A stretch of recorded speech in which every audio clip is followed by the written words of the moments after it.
Hello, my lovely lights. It's here in America, anyways. The official day of gratitude. Happy Turkey Day. Gobble, gobble. That's what I've always said with my kids since they were little.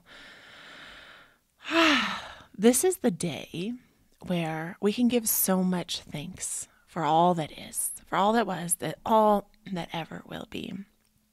I am so grateful for where I am on my journey and so grateful for you showing up here with me.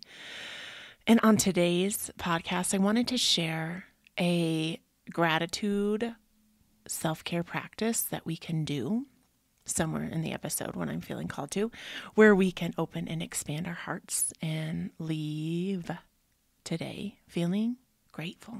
Welcome to my show. I'm Shelly Bond. One of my many roles is a mama, a healer, a spiritual practitioner, a yogi, a soul sister, and a forever learner and grower on this planet and this thing called life. One of my many dharmas, my life's purpose, is to bring as much love and healing to the world as possible. I've created this space as a connecting point for women to bring us together, to have the hard talks, to share these raw, vulnerable pieces of ourselves, and to know that you are not alone. I'm right here with you walking this path. I love you. Hello, my beautiful soul sisters. I'm grateful for you. I really say that from my heart. Every morning I wake up and a subconscious thought that I've worked on for many years is, I'm grateful to be alive. And then it starts rolling. I'm grateful for you, bed. I'm grateful for you, pillows. I'm grateful for you, blankets. And then sometimes as I'm on my way to the bathroom, of course, the stream of things start coming in and what I need to be doing. And I'm just reminded that it's so important, the first thoughts that we think in the morning. And I have a soul sister who told me that she's gotten to a space in her life. I think she just turned 50. And she said she wakes up and doesn't think anything, and she's completely present, which that's so beautiful. One day, well, until that day arises, for me, waking up to a gratitude practice has been an essential,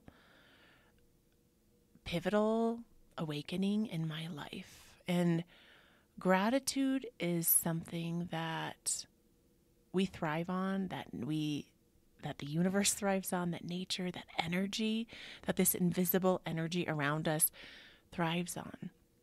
Gratitude is our gateway to manifesting. Gratitude is the gateway towards creating the life that we've always wanted and the life that we never thought that we could get.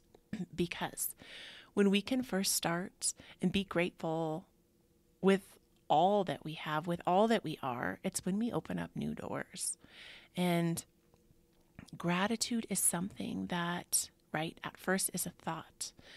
And when we can align ourselves to the vibration of gratitude, meaning feeling into what it feels like. For me, I can just tune into my heart center and feel gratitude. And a great way to get you to that space, that gateway of gratitude, is putting a hand on your heart.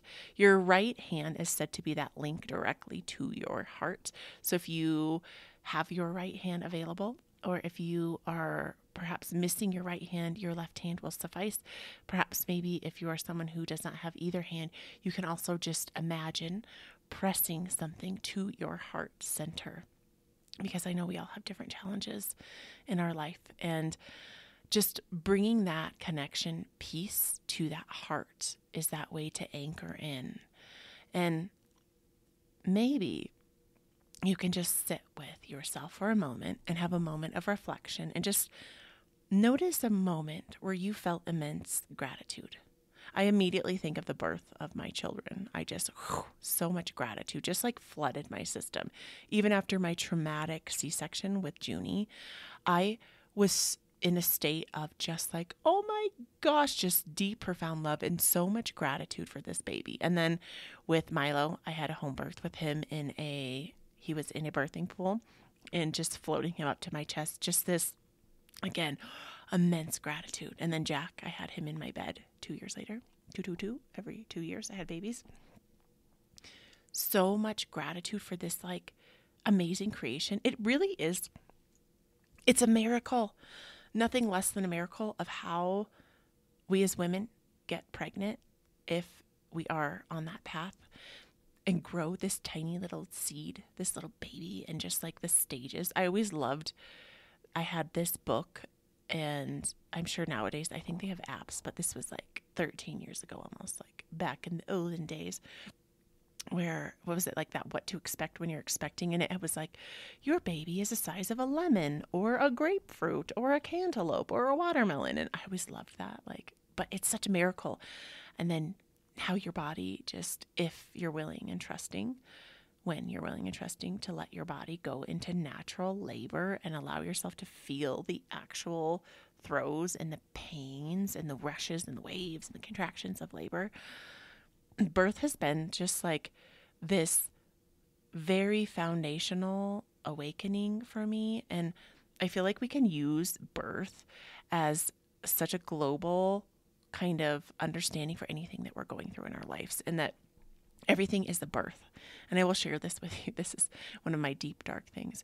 Is so 2 years ago, I like had this conversation with the universe and was like, universe, if I'm meant to be a mom, if there's one more soul who's meant to be my baby, that please bring this baby to me by my 40th birthday. I'm like 39 and a half now. And it's been so weird. I've been somehow, like, my husband has a vasectomy. He's had a vasectomy since Jack was a baby. Jack's 8 years old. I've been just like kind of like awaiting to be pregnant. It's very weird. I'm just saying this. I actually don't think I've told anyone this, so I'm sharing this with you. Laugh if you will. This is just my real experience. And I haven't been getting pregnant. And then every time I don't want to get pregnant. I really don't. I don't want to have another baby.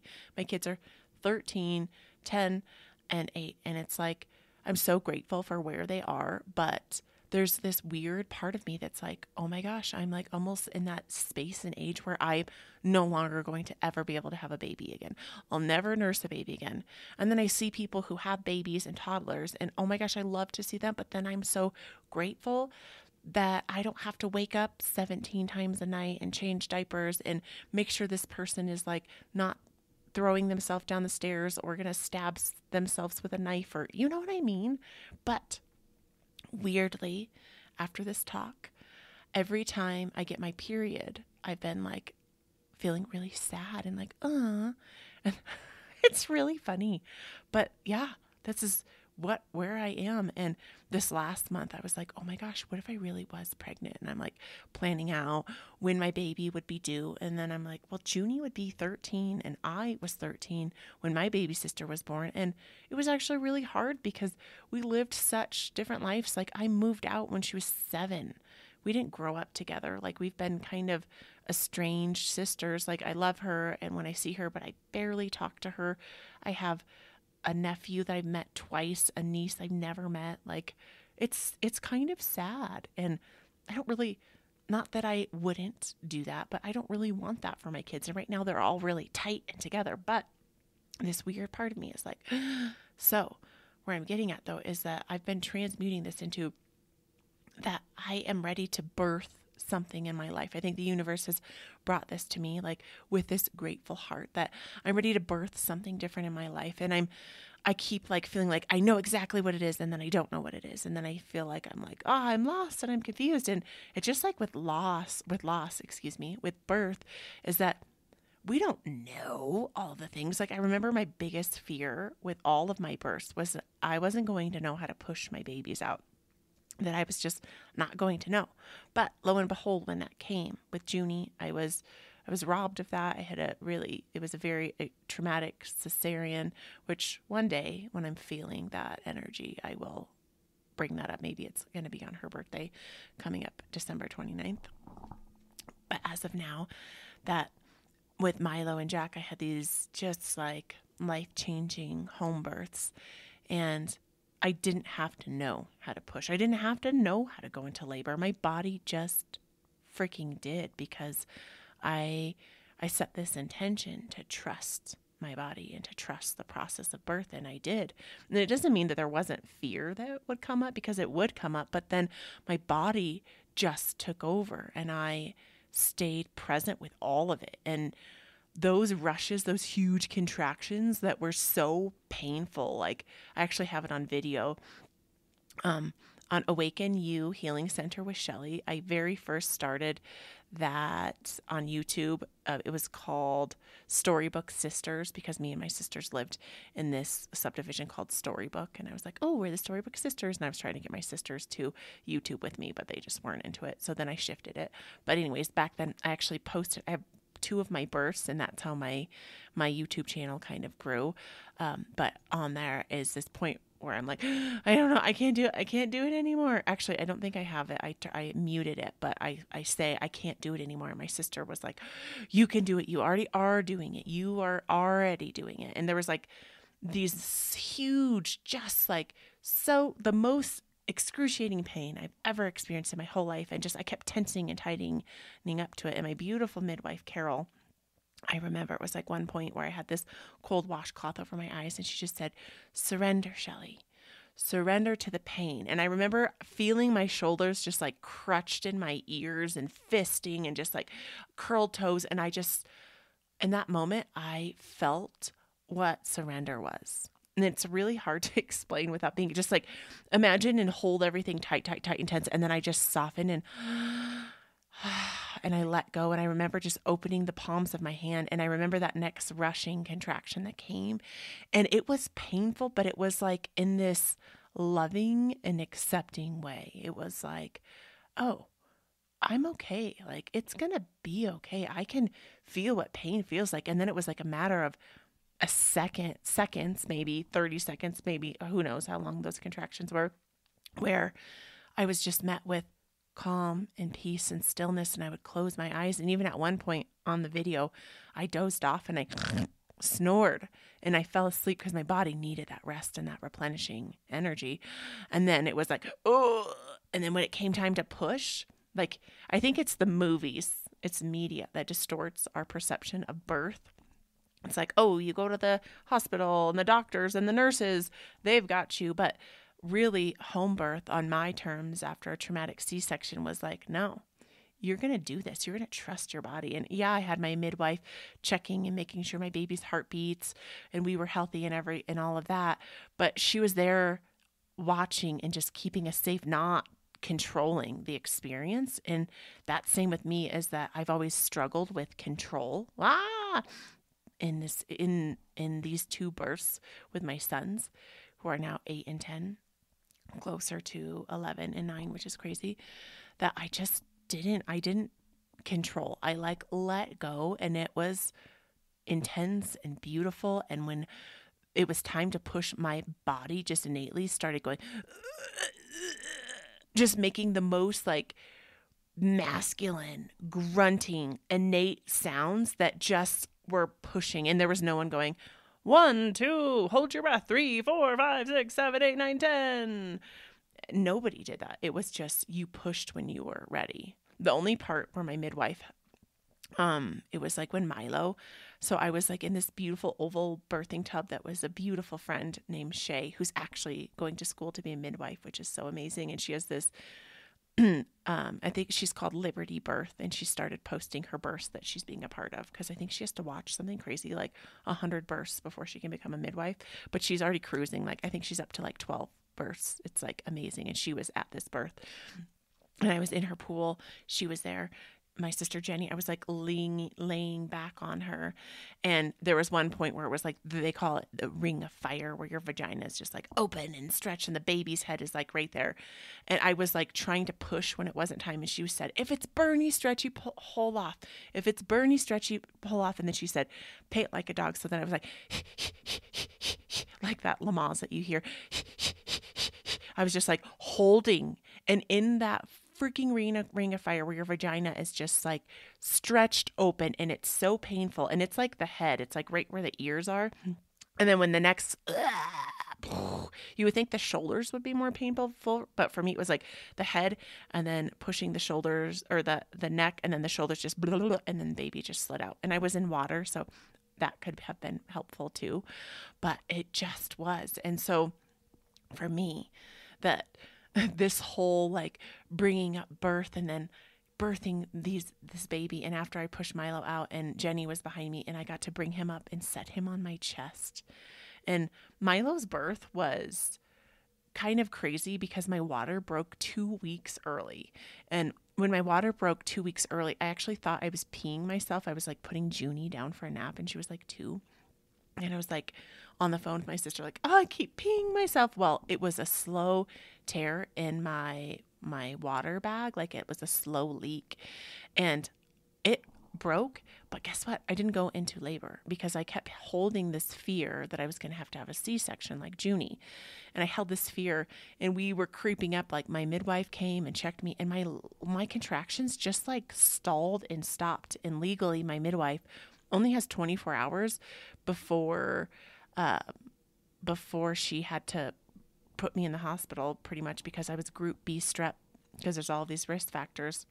And long story short, it was like just like this arduous, like nothing was happening. And as the sun was rising in the sky, this was probably like freaking 15 hours into my non-labor, but my water was breaking, is that we did this ceremony where we sat in a circle and we lit a candle as the sun was rising. And it was like, what is your fear?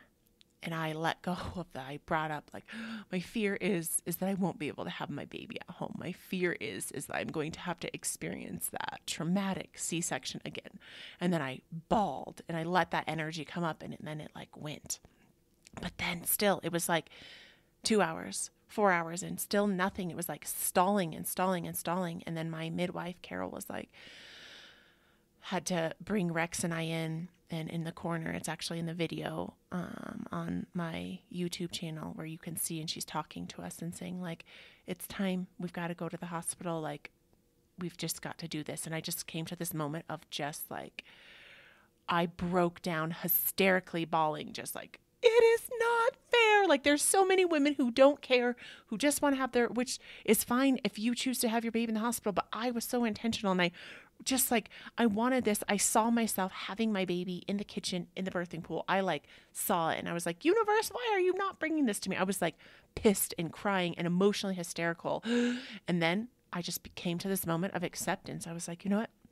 I accept whatever happens so I can have a safe baby.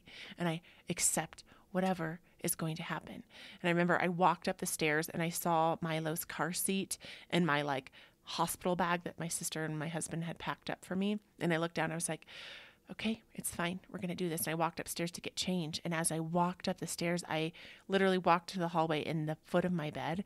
And it was like, boom, like couldn't breathe, couldn't talk, couldn't move, stop you in your tracks. Like, holy shit. I remember what this pain is of a contraction. And then within like 2 minutes, it happened again. And then my sister came up and she was like, Shelly, we've got to get ready to go. And I was like, just experiencing these terrible contractions. And then I tried to like move into my bathroom. Same thing.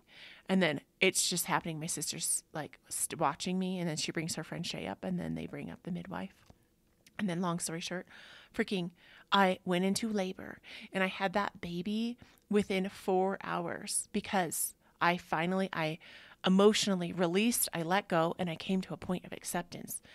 Holy shit, with so much gratitude. And then I was able to birth my baby from home. And there was this beautiful moment within that birth where my midwife was crouched down and I was like in active labor. And she said, like, if you're in active labor, you can have your baby at home within this 24-hour marker. Like if you're in active labor. But at that, like before this, I wasn't, but I was.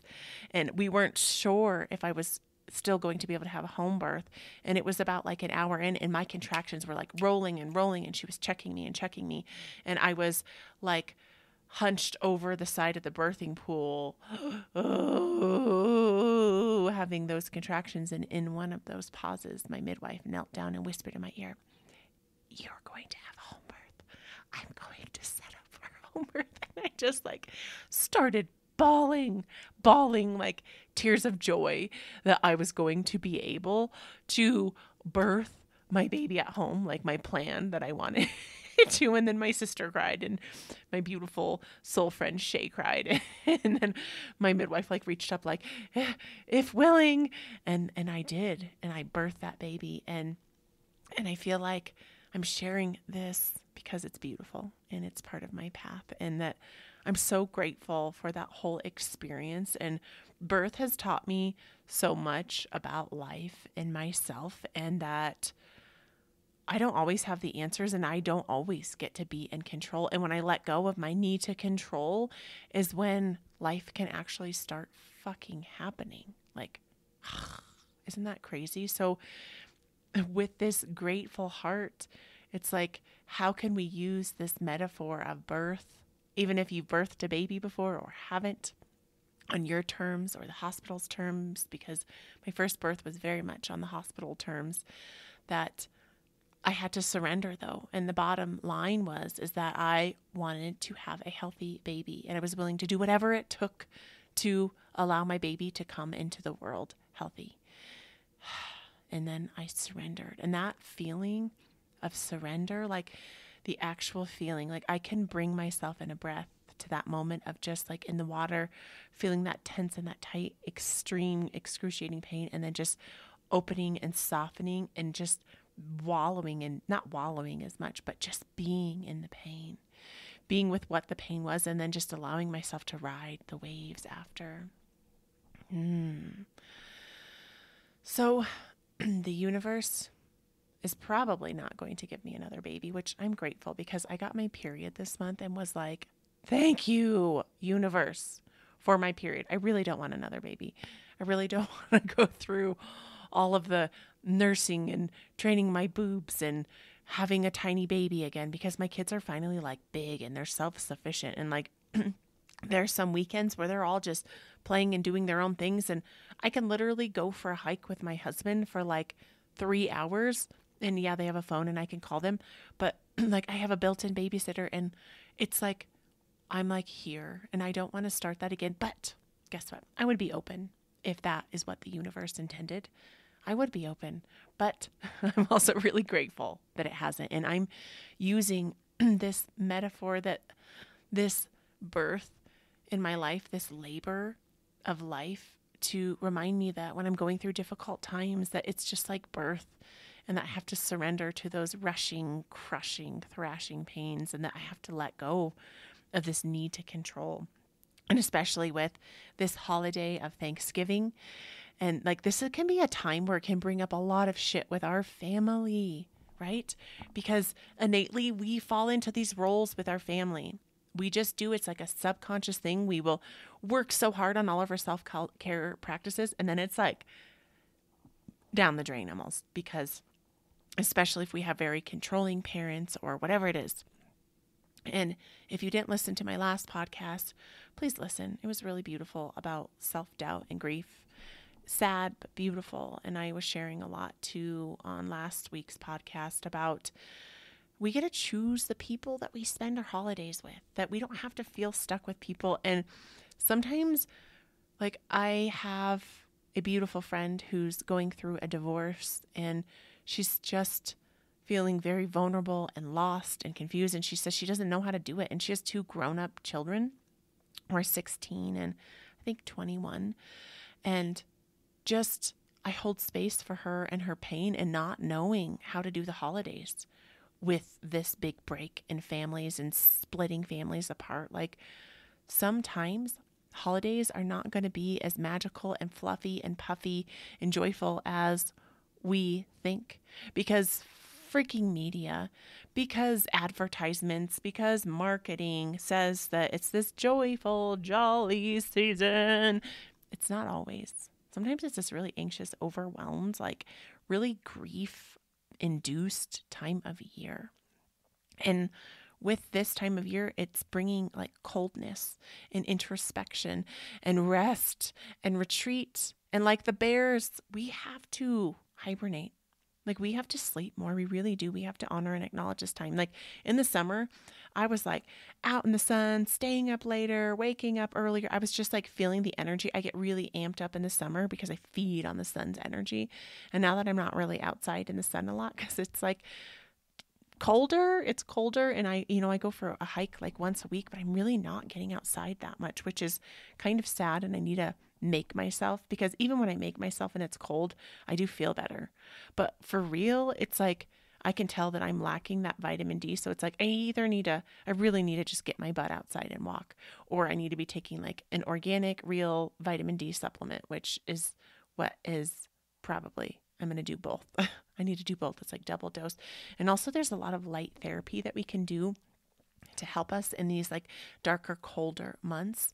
And I'm doing a lot of research too about like in the night times, we just like flip on all of our lights and we're making it all bright and we're looking at all these blue lights on our phone, blue lights on our TV screens, and it's telling our brain, wake up, wake up, wake up. And then people are struggling with sleep. Like my kids can't fall asleep at night. And I'm wondering, it's like, oh, it's these really light blue lights. So I'm learning that these more calm, warm lights at nighttime are what we want. So you can do this as simple as changing the light bulbs in your house from the white light bulbs to those more yellowy lights. And it's more of that like tone setting. And I love the energy and I love just the ambiance of Himalayan salt lamps. And so that's something like when I go in my bedroom at night, I only turn on my Himalayan salt lamp.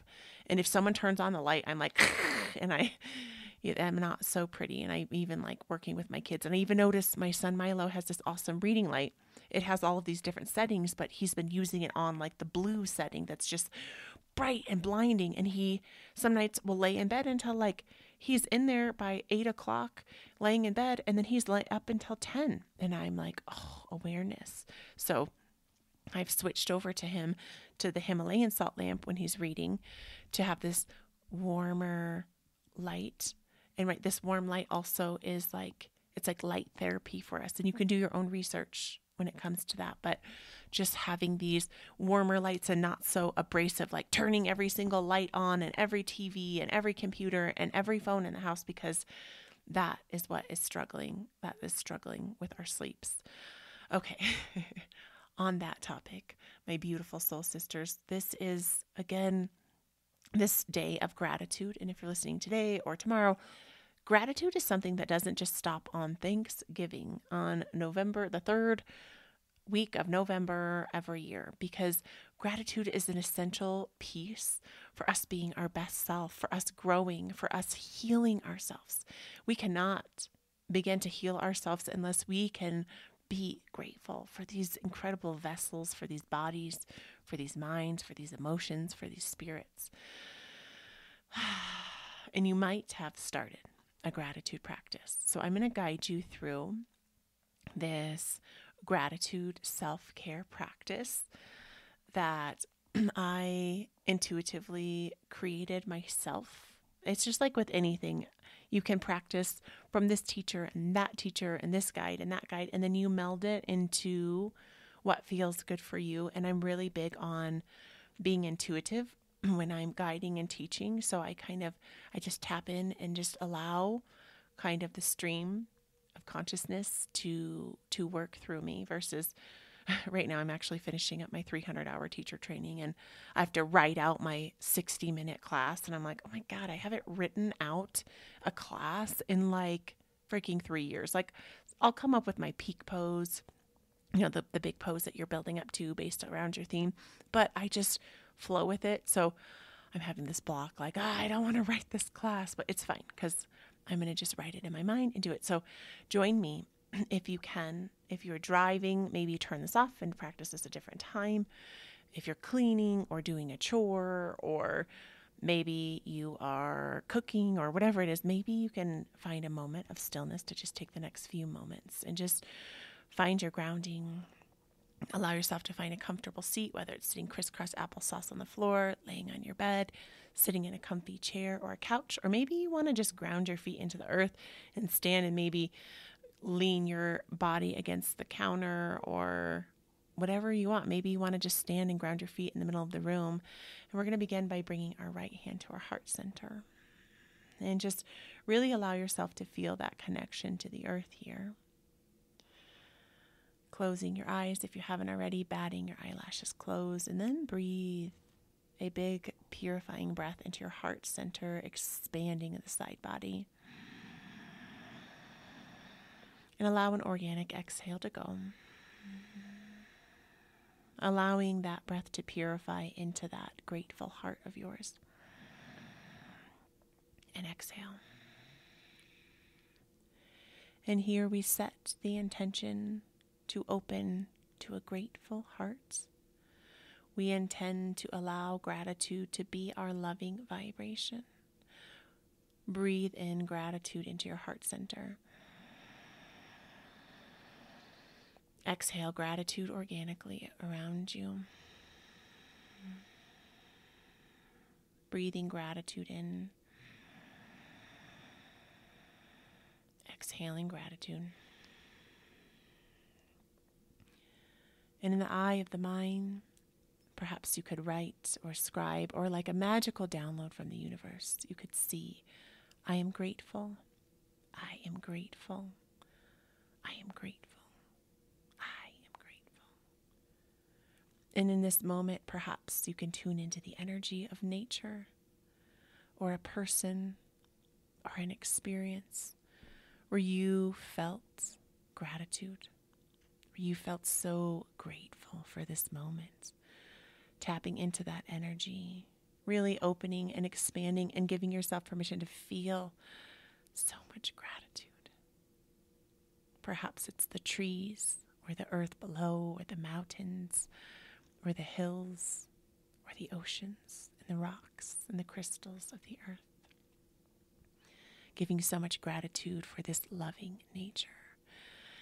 And allowing gratitude to fill up the heart center, to spiral around the heart and the lungs. Allowing gratitude to grow and grow until it blankets around your body. Like a warm, grateful, loving blanket. And allowing gratitude to grow and fill up and seeping through the skin and growing on the edges and the spaces and the energy pressing out from your body. I am grateful. I am grateful. I am grateful. Breathing gratitude in. Exhaling gratitude around you. And just taking a moment here to feel what gratitude feels like. To be in awe of the beauty and the peace that gratitude is. And bringing palms, kissing palms to that grateful heart of yours.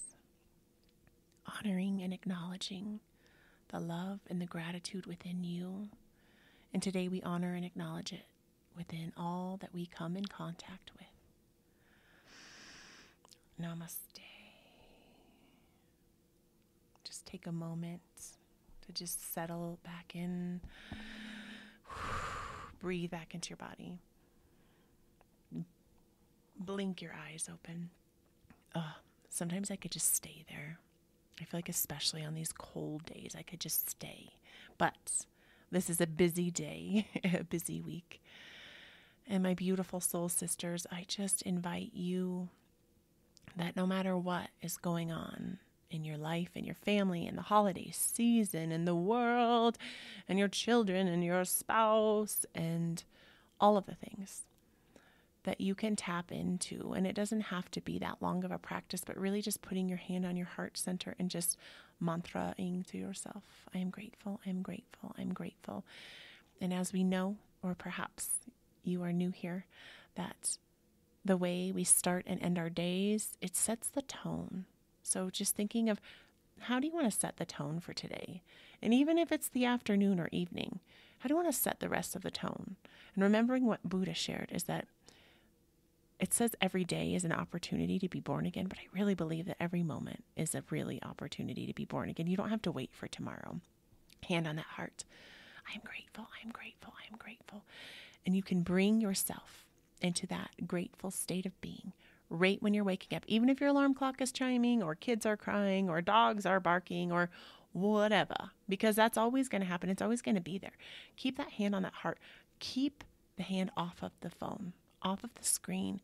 Don't touch your phone for the first hour you wake up. And if you need to flip on music real quick, like within the first 20 minutes, I do flip on music. I put my phone down, but it's like peaceful, intentional music with no ads that I've already picked. Just don't get on the screen. Don't get caught in the rat race of the emails and the texts and the blah, blah, blah.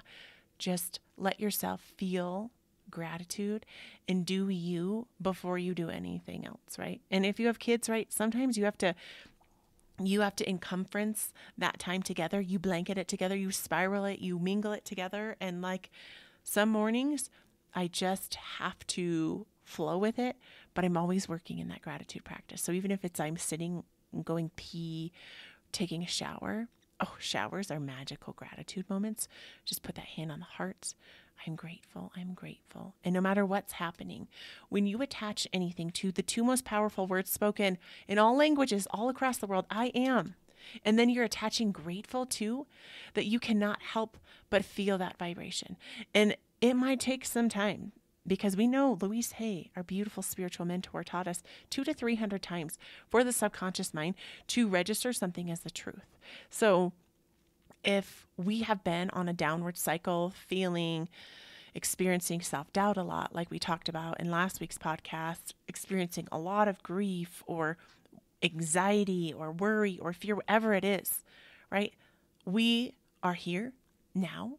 And now what are we going to do about it? We're going to do gratitude about it. That's what we're going to do. And we're going to make those powerful statements. I imagine just like, I am grateful. You say it, you freaking mean it. Don't just, I am grateful. Like sometimes a whisper, I am grateful, though, is really powerful. I am grateful. And in mantra, we chant out loud, I am grateful. We whisper, I am grateful. And then we think, I am grateful. And guess what the most powerful one is? Not the spoken, not the whispered. It's the thought, I am. The thought mantra. It's like you're planting those seeds in your subconscious mind. The more you say something, the more it starts becoming a part of who you are. And remembering that you don't just practice gratitude and you're done. It is a way of being. It has to become a part of who you are to actually make that shift in the world and in your life. That's my song. And that we have to do something different. We have to change the way that we are acting and showing up in our lives to change our lives, because we can't just expect other people to change us. The outside world is not going to change who you are. Only you can change who you are. You can only will so much. You can only try to manifest and float into the ethers. Like I, for many years, got so stuck up in floating off in meditation and just like sitting on my meditation cushion for like 4 hours a day. But then I wasn't taking any other action, and we have to take action. That is the missing link. We have to take the action with things. So you, me, we must make gratitude a part of who we are. And how we do that is we start our mornings with that hand on that heart. I am grateful. I am grateful. I'm grateful. We end our day. We end our night laying in bed, no matter what is spiraling around, because we know that the time before bed is when the worries, the anxiety, the thoughts dump in. The unknown, the fear of the unknown plagues us. But it's our time. We get to take back our power. We get to choose to control what it is that we can within those moments with the power of thought. I am grateful. I am grateful. And when we can tune into the power of thought, then we can start tuning into how we're feeling, because thoughts manifest with how we're feeling. So if we're stuck in that fear, we can really feel and wallow in that fear, and then it will scoop us and take us down, down, down deep in the dungeons. Gratitude, when we can tap into like that practice and actually feel what it feels like. So for many years, I remember I started my gratitude practice. I had my I am affirmations. I was like, I am good enough. I am strong enough. I am beautiful. But I was like saying them. When I was saying them, self-doubt, the inner critic was like, no, you're not. You are a piece of shit. No, you're not. You're not worthy of that. And then I would feel into those low vibrations. And then I don't know who it was or what moment. It was like that moment I was like ready to receive. It was like, Shelly, you have to feel what it freaking feels like to be in these states. You have to actually feel what gratitude feels like. And for me, a great way to tap into that is nature. Trees, look out the window. Trees are so loving and so gentle and so compassionate, and they just are so accepting, and they just are rooted, beautiful teachers that I'm so grateful for trees. And if you get a chance, just put your hand on a tree, hug a tree. I don't know who it was, but the other day I asked somebody, oh yeah, it was when I was doing my psychedelic healing. And I asked the woman we were in the session with if she had hugged a tree, and she kind of giggled because she was like in her psychedelic session. She's like, I've never hugged a tree. I'm like, oh, you've got to hug a tree. If you haven't hugged a tree, you don't even know what life is yet. You don't know what gratitude and unconditional love is until you hug a tree. But you can hug the tree and just be like, I feel nothing. Or you can like take a beautiful breath. You can hug that tree and let your heart connect with that tree. And then you can feel that eminence, that love. That for me is a great way for me to reach for gratitude when I am like feeling like, I am far from gratitude. How could I be grateful when all of this shit is happening, when all this darkness is happening in the world? No, there is always something to be grateful for, some experience, some emotion that we can tune into. And remember that no matter where you are, no matter what time of day it is, gratitude is something that you can access here and now. You don't have to go get it at the store. You don't have to go get a journal. You can write in a journal. Like, the reason why we journal on top of this is because it's just reinstating what it is that we already know is true. We're just refueling the fire. We're just adding kindling when you're journaling. What's the most powerful is when we can work this into our thoughts. But there is this power in scribing. And if you are feeling like, this is not working, then reach for that gratitude practice. But you don't have to reach for the journal. Just here and now, any moment, I am grateful. Put your hand on your heart. I am grateful. It doesn't matter where you are. People always, do you ever notice yourself or others, they're putting their hand on their hearts when they're like connecting? I do that a lot. When someone says something like so profound, I just put my hand on my heart and I look at them. And you can do that to yourself. I am grateful. I am grateful. I am grateful. And know that it's here. It's always here. It's always been here. It's always been here. Gratitude, it's always here. It's one thought away. It's one feeling away.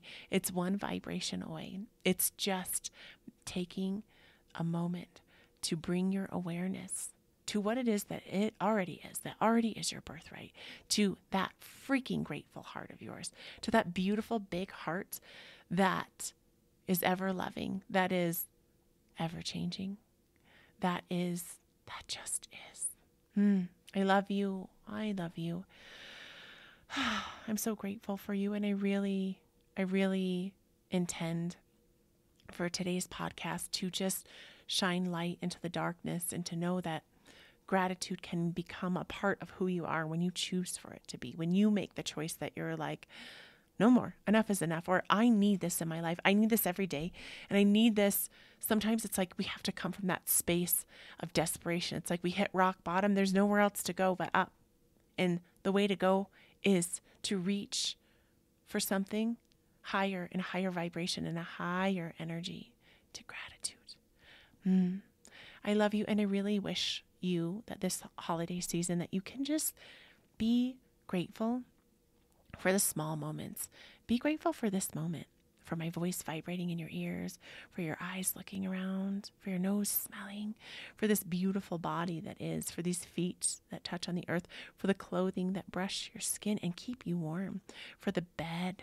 So much gratitude for this bed that allows you to slumber and rest and replenish and recharge your energy every night, for the family surrounding you, perhaps even for the family members that you've lost, for the love that always is in this beautiful body, in this mind, in this spirit. So much gratitude for nature and the changing seasons. Gratitude for the cold that helps us introspect to rest and retreat. I love you, my beautiful soul sisters, and I'm so grateful for you. And again, just happy Thanksgiving. And if you live in a different country, I just say happy Gratitude Day. Make gratitude a part of who you are by practicing it. And please, my lovely lights, head over to iTunes and leave Awaken You with Shelly Bond a 5-star rating and a review. It means the universe to me. Please share this podcast with one woman, That's my challenge to just with one person, share and ask her to share. It's like a spider web. Send it out there, share it in your social media. And you can also catch my free YouTube classes on Awaken You Healing Center with Shelly.